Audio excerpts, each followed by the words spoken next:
지난 영상에서 살펴봤듯 미국은 북아메리카의 알짜배기 땅 대부분을 지배하는 명실상부한 대륙 국가입니다. 그러나 태평양과 대서양이라는 양대양을 끼고 있는 만큼 한편으로는 세계 최대의 해양 국가이기도 하죠. 대륙 국가인 동시에 해양 국가다. 대륙 국가이지만 국경을 접한 나라가 딱 둘밖에 없고 해양 국가이지만 대륙 하나를 통째로 먹은 양쪽에서 딱 장점만 가지고 온 나라가 미국입니다. 그냥 지정학적으로다가 진짜 불공평할 정도로 유리한 조건이라서 미국을 사실상의 섬나라, 다만 좀 너무 많이 큰 섬나라로 분류해야 된다고 하시는 학자분들도 있을 정도예요. 그러나 아무리 스타팅이 사기였다고 한들 방구석에 가만히 앉아만 있었다면 지금처럼 전 세계의 바다를 지배할 수는 없었을 겁니다. 실제로 미국의 배타적 경제수역 면적은 총합 약 1135만 1000제곱킬로미터, 영토 면적보다도 훨씬 압도적인 차이로 세계 1위를 고수하고 있는데요. 이는 북아메리카 대륙에서 연장된 미국 본토 해안뿐만 아니라 전 세계 대양에 산적해 있는 미국령의 여러 도서 지역이 있기에 가능한 일입니다. 아니 먼로 독트린이라며. 신대륙이랑 구대륙이랑 서로 신경 끄자며.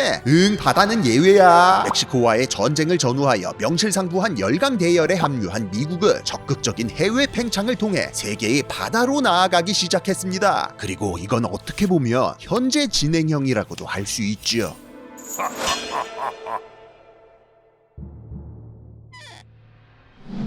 오리건 컨트리와 알타 캘리포르니아를 자국령으로 확정지으면서 미국은 대서양뿐만 아니라 대륙 건너편의 태평양까지 접하는 초유의 국가로 거듭납니다. 그리고 이렇게 바라보게 된 태평양 방면은 이미 선점된 지 오래였던 대서양, 인도양과는 달리 기성 열강들의 지배력이 고루 미치지 않는 힘의 공백지대나 마찬가지였죠.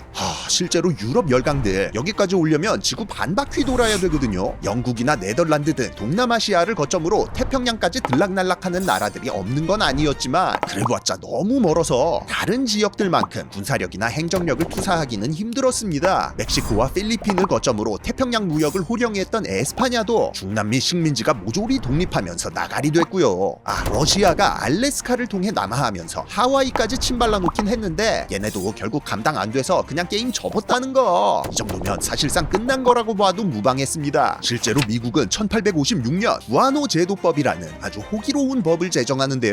이게 그러니까 지구 어디에서든 미국인이 구아노 매장지를 발견할 경우 여기를 다른 나라가 시료 지배하고 있지 않다면 그냥 미국 땅으로 간주한다는 법안입니다. 근데 구아노가 뭐임? 이게 간단히 말하면 바다 새들이 수만 년간 싸고 간 똥들이 퇴적돼서 형성된 초고효율 천연 비료입니다. 다른 말로 인광석이라고도 하는데 질소가 많이 함유돼 있어서 당시에는 화약 만들 때도 반쯤 필수적인 재료였죠. 19세기에 이 구아노의 사기적인 성능이 널리 알려지면서 전 세계에서 아주 비싸게 팔렸고 미국도 구아노 제도법을 통해 여기에 공식적으로 참전을 선언한 것이었습니다. 물론 미국 말고도 페루나 영국 같은 나라들이 비슷한 법을 만들기는 했습니다만 이걸 제일 본격적으로 실천한 건 역시나 미국이었죠. 실제로 미국은 이 법안을 근거로다가 19세기의 남은 기간 동안 약 70여 개의 섬과 환초들에 대한 영유권을 주장했는데요. 이 중 대부분이 태평양 한복판에 고립돼 있어서 딱히 제지할 수 있는 나라들이 없었습니다. 물론 그냥 영유권만 주장한 건 아니고 실제로 사람 보내서 구아노를 열심히 캤다는 거. 하지만 이 중 대다수는 생각보다 구아노가 별로 없어서 내지는 금방 고갈이 돼서 다시 버려졌습니다. 그러니까 일단 파보고 구아노 나오면 내 땅, 안 나오면 네 땅, 이거였다는 거죠. 이 당시 발견한 환초들 중에 구아노가 고갈된 뒤에도 버리지 않고 유지한 곳들은 대략 9군데 정도인데요. 이런 작은 섬들은 미국령 군소제도라고 해서 오늘날까지 미국령으로 남아 따로 관리되고 있습니다. 대표적인 게 이제 그 유명한 미드웨이 환초, 웨이크섬, 존스턴 환초 등으로 드넓은 태평양 적재적소에 알박기 되어 있는 요충지들이라 군사기지 등의 용도로 아주 유용하게 활용되고 있죠. 이렇게 주인 없는 섬들 싹 쓸어가긴 했는데 그래봤자 다 무인도라 결국 사람 살기엔 부적합하다는 게 함정이었습니다. 태평양의 지배권을 확실히 선점하기 위해서는 일정 규모 이상의 미국 시민들이 실제로 거주하는 어느 정도 큼지막한 섬 영토를 확보할 필요가 있었어요. 그리고 이 목적에 완벽하게 부합하는 곳이 바로 하와이였습니다. 태평양 한가운데라는 초현실적인 입지, 생각보다 넉넉한 땅 크기로 태평양 전체를 연결할 수 있는 요충지 중의 요충지였지요. 다만 말 그대로 태평양 태평양 한가운데였던 만큼 접근하기가 워낙에 힘들어서 하와이에는 1795년 원주민들이 자체적으로 군도를 통일하고 하와이 왕국을 건국한 상태였다는 거. 지식해적단의 지난 영상에 자세히 설명돼 있으니까 이거 보고 오시면 이해가 잘 되실 텐데요. 실제로 하와이 왕국은 근대식 무기로 무장하고 유럽식 궁전을 짓는 등 서구화를 추진하는 한편 외교적으로도 열강들 사이에서 줄타기하며 잘 살아남고 있는 엄연한 독립국이었습니다. 그래서 미국도 일찍이 하와이의 독립을 인정하고 동등한 위치로 외교를 하고 있었어요.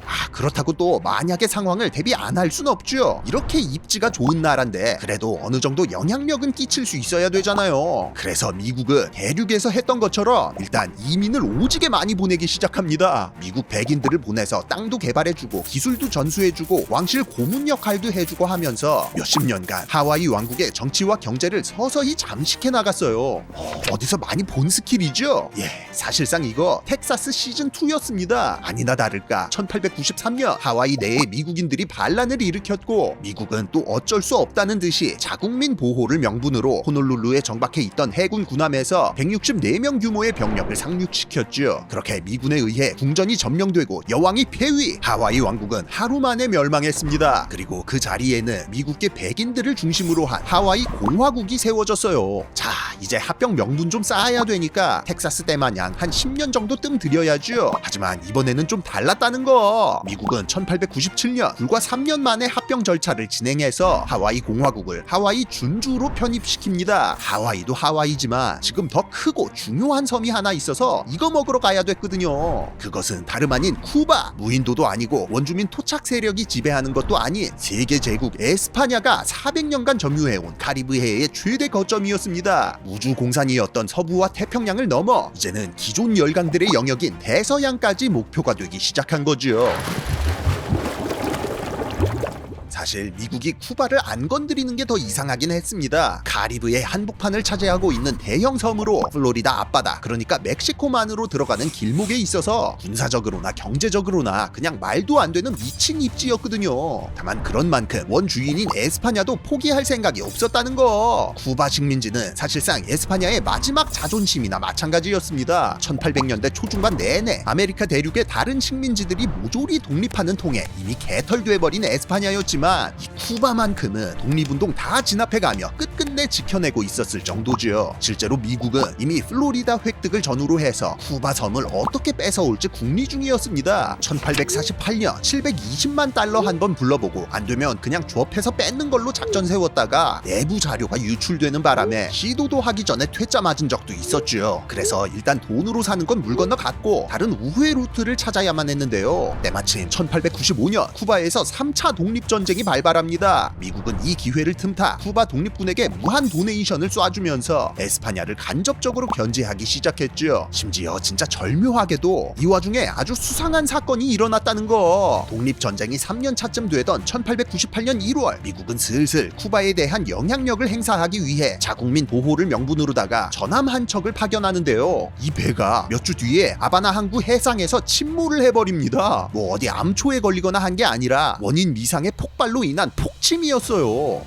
이거 기회인가? 정확한 폭발 원인은 오늘날까지도 밝혀지지 않았지만 당시 미국은 일단 그냥 에스파냐 소행으로 몰아가면서 이 사건을 빌미로 삼아 직접 전쟁을 선포합니다. 쿠바가 사악한 에스파냐 제국으로부터 독립하게끔 도와주겠다라는 명분이었죠. 이미 쇠락할 대로 쇠락해 있던 에스파냐는 한창 잘 나가던 미국에게 전혀 상대가 되지 않았습니다. 그렇게 불과 2개월 만인 같은 해 7월 17일 푸에르토리코의 산후안이 미국에게 점령, 한 달 뒤인 8월 12일에 아바나가 함락되면서 쿠바가 미군 점령하에 들어갔어요. 카리브해만 털렸냐? 아니죠. 사실 태평양에도 에스파냐의 대형 식민지 필리핀이 남아있었는데요. 미국은 어차피 전쟁 터진 김에 필리핀까지 공격해서 5월 1일 항복을 받아낸 상황이었습니다. 심지어 이때 괌도 공격했는데 여기는 아예 전쟁하는지도 모르고 있다가 미 해군이 포 몇 번 쏘니까 투항해버렸고요. 그렇게 전쟁은 미국의 완승으로 끝났고 에스파냐는 결국 같은 해 2003년의 12월 10일 평화조약을 통해 쿠바의 독립을 인정하는 것은 물론 이외에 미국이 점령한 필리핀과 괌, 푸에르토리코를 불과 2천만 달러의 떨이로다가 처분할 수밖에 없었습니다. 대서양과 태평양에 걸친 왕년의 해양 제국이 완전히 저무는 순간이자 새로운 해양 제국이 떠오르는 순간이었죠. 다만 전쟁의 시발점이었던 쿠바는 막상 진짜 독립국으로 남았는데요. 전쟁 시작할 때 걸어둔 명분 자체가 쿠바의 독립이었기 때문입니다. 그래서 미국도 3년 동안 군정을 하다가 1902년 어쩔 수 없이 완전 독립을 시켜줄 수밖에 없었어요. 물론 친미 정권이 수립되고 내정 간섭까지 받았기 때문에 사실상 보호국이나 마찬가지였다는 거. 특히나 쿠바섬 동남부에 있는 관타나모만의 경우 1903년에 아예 미국이 영구적으로다가 임대를 해서 실제로도 사실상 미국 땅이 됐습니다. 아무리 그래도 당시 열강들이 보통 딱 99년 동안만 빌려줘라 하는 식으로다가 땅을 뜯어갔는데 이딴 거 없이 아예 무기한 임대라고 못 박아버린 걸 보면 확실히 미국은 보법부터가 다르다는 걸 알 수 있죠. 그렇게 20세기가 도래했습니다. 불과 100여 년 전 북아메리카 동부 13개 식민지들의 느슨한 연합체에 불과했던 미국은 이제 북미 대륙 중위도 지역 전부와 알래스카 그리고 태평양과 대서양의 도서 지역을 지배하는 대제국이 돼 있었죠. 그런데 여기서 중대한 한계점이 하나 있었다는 거. 그렇습니다. 태평양과 대서양 다 먹은 건 좋은데 이 두 대양이 연결이 안 된다는 게 문제였습니다. 아니 아메리카 대륙이 남북으로 좀 길어야지 북극으로 돌아가자니 얼음으로 막혀있고 남극으로 돌아가자니 거리가 너무 멀었습니다. 특히나 이제 바다에서도 전쟁 몇 번 해보니까 해군이 양쪽으로 나눠져 있는 게 상당히 치명적이었어요. 그럼 뭐 어떻게 해야겠습니까? 문화 뚫어야죠. 물론 미국 영토 내에는 그 정도로 얇은 지형이 없어서 저기 중앙아메리카 쪽 나라들 땅을 빌려야 됐는데요. 원래는 니카라구아 땅에다가 뚫으려고 조약까지 다 맺어놨다가 공사 시작 직전에 그냥 다 엎어버리고 파나마 지역에다가 뚫는 걸로 계획이 변경됩니다. 때마침 이쪽에 일전에 수에즈 운하를 뚫었던 프랑스가 일찍이 운하 건설을 시도했다가 사막에서는 맛본 적 없던 화강암 산맥과 정글, 모기에 호되게 당하고 빤스런친 바 있었거든요. 근데 가만 보니까 이거 니카라과라고 뭐 다를 게 없을 것 같더라 이거야. 그래서 처음부터 뚫는 것보다 차라리 남이 하던 거 이어받아서 마무리 짓는 게 더 이득이라는 결론이 난 거죠. 그렇게 미국은 1902년 땅 주인인 콜롬비아랑 새로운 협상을 시작하는데 막상 여기서 문제가 생깁니다. 운하 개통 시 그 통로를 중심으로 폭 10마일 그러니까 약 16km 양옆의 땅을 99년간 임대하고 싶다는 게 미국의 요구사항이었는데요. 이 대가로 주기로 한 게 일시불 1000만 달러 이후 1년에 25만 달러가 고작이라서 콜롬비아가 그냥 파토를 놓은 겁니다. 솔직히 날강도잖아요. 이거 만들면 벌어들일 돈이 얼만데 겨우 이거 먹고 떨어지라는 건 선 넘었지. 하지만 미국은 이미 필승 전략을 알고 있었습니다. 떼어놓으면 그만이야. 이젠 거의 기본기 수준이죠. 미국은 텍사스 시즌3, 쿠바 시즌2로다가 파나마 내 분리 세력을 부추겨 1903년 11월 3일 파나마 공화국으로 독립시켜버립니다. 심지어 이번에는 아예 숨길 생각도 없이 대놓고 해군을 파견, 진압하러 오던 콜롬비아군에게 직접 압박을 주어서 돌려보내버렸고요. 당연히 신생 파나마 정부는 미국의 요구안을 그대로 받아들여 주었고 공사는 약 11년 만인 1914년 우여곡절 끝에 마무리가 됩니다. 파나마 정부로부터 임대한 운하 주변 지역의 땅들은 파나마 운하지대라는 이름의 사실상 미국령이 됐고 미 해군 남부사령부까지 설치되어 미군이 주둔하기 시작했죠. 이 말도 안 되는 대공사가 어떻게 이루어졌는지 그 자세한 과정은 지식해적단의 초창기 영상 파나마 운하편 보고 오시면 되겠습니다.